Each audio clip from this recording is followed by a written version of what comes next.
ইজতেমার তৈরিটা করবে।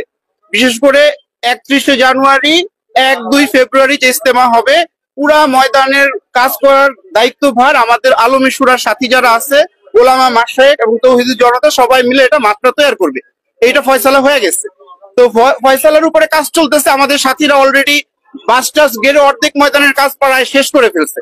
তো ইদানিং তারা বলতেছে, ইদানিং সাহেবের অনুসারী সাথীরা বলতেছে এই 4-5 দিন ধরে যে ময়দানের মধ্যে, মানে টঙ্গীর ময়দানের মধ্যে তারা কি করবে বলে এমন করে ইজতেমার আগে জোর করবে, এবং এই জোর করার জন্য আলমী শুরার যে সাথীরা আছে, অনুসারীরা আছে, তারা যাতে ময়দান থেকে বের হয়ে যায়।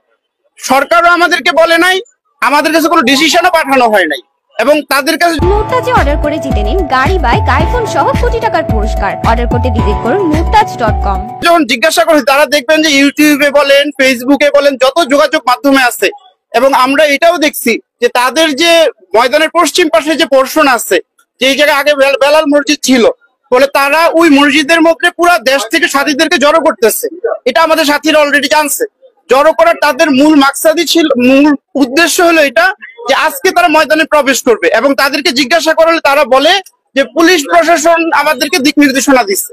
তা আমাদের কথা হলো এইটাই যে আমরা তো পুলিশ প্রশাসন না, ঊর্ধ্বতন কর্মকর্তাদের সাথে আমাদের ডিসিশনটা আপনাদের মিডিয়ার মাধ্যমে সমস্ত দেশে প্রচার হয়েছে যে ইজতেমা হবে, ইজতেমার পরবর্তীতে প্রশাসনের কাছে আলমী শুরার সাথীরা হস্তান্তর করবে, এরপরে তারপরের যে ভাগে ইজতেমাটা তারা করবে, তারা ওইটা করবে। এটা ডিসিশন সবাই মেনে নিছে। আলেম ওলামারাও কি পরে আমরা 5 তারিখে মহাসম্মেলন করে এটা যে দাবি ছিল, আমাদের তত্ত্বাবধায়ক সরকারের উপদেষ্টারা আমাদের বড়দের সাথে এতটুকু অনুরোধের সাথে তাদেরকে বলছে যে আপনারা এইবারের মতো দেন, এপ্রিল মাসে আমরা কি করবো, একটা স্থায়ী একটা সমাধান দিব। এটা হলো তাদের বক্তব্য ছিল, এবং আমরাও এটা বড়রা চায় না যে আজকের মতো বিশৃঙ্খলতা কোনো জায়গায় হোক, কোনো জায়গাতে। কিন্তু দেখা গেছে যে বলে একটা করে আরেকটা। তো স্বাভাবিকভাবেই আজকে আমরা দাবিটা নিয়ে আসছি, এটা এখন আমাদের মার্কাজ মসজিদের ইমাম সাহেব, খতিব সাহেব পরে শোনায় দিবে বলে এই উদ্দেশ্যে আমরা একত্রিত হয়েছি। প্রশাসন যে তাদেরকে কোনো দিক নির্দেশনা দেয় নাই, এটা লিখিত ভাবে আমাদেরকে দিবে যে ময়দান 31শে জানুয়ারির জন্য এবং 1-2 ফেব্রুয়ারির আগ পর্যন্ত আলমী শুরার সাথীরা এটাকে পরিচালনা করে, মানে ময়দানের যত কাজ আছে এটা তারা করবে, যেটা আগেই প্রশাসনের ডিসিশন ছিল। এইটা শুধু লিখিত আকারে আজকে দিয়ে দিবে। আর তারা যে ঢুকছে ময়দান আমরা জানছি, এই জায়গা থেকে তাদেরকে বের করে দিবে, কারণ আমরা চাই না কোনো বিশৃঙ্খলা হোক। এর আগে 1 ডিসেম্বর 2018 সালের 1 ডিসেম্বরে আপনারা কি হয়েছে এটা সবাই জানেন।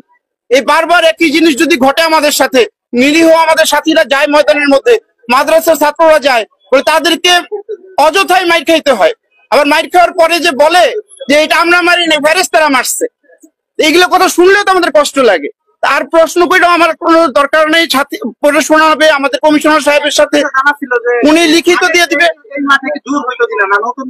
সবসময় এই পর্যন্ত যতদিন বিভক্ত হয়েছে, এরপরে থেকে আলমী শুরার সাথীরা এই টঙ্গীর ময়দানের মধ্যে সমস্ত কাজকর্ম করছে। আপনারা জানেন যে এর আগে আমরা দিয়াবাড়িতে যে একটা ইজতেমা জোর করলাম, এর আগের জোর দিলেও কি একটা ভাগ, বিভিন্ন ভাগে যে জোর হইতো, এর একটা ভাগের অংশ জোর কি আমাদের টঙ্গী ময়দানেও হইতো। উত্তরা আমাদের গাজীপুরের সাথীরা টঙ্গী ময়দানেও জোর করছি। এইবার শুধু বলে আমরা দিয়াবাড়িতে না করে, যেহেতু আমরা গুছাই ফেলছি, বাস আমরাই লাগাইছি, পর্দা আমরাই করছি।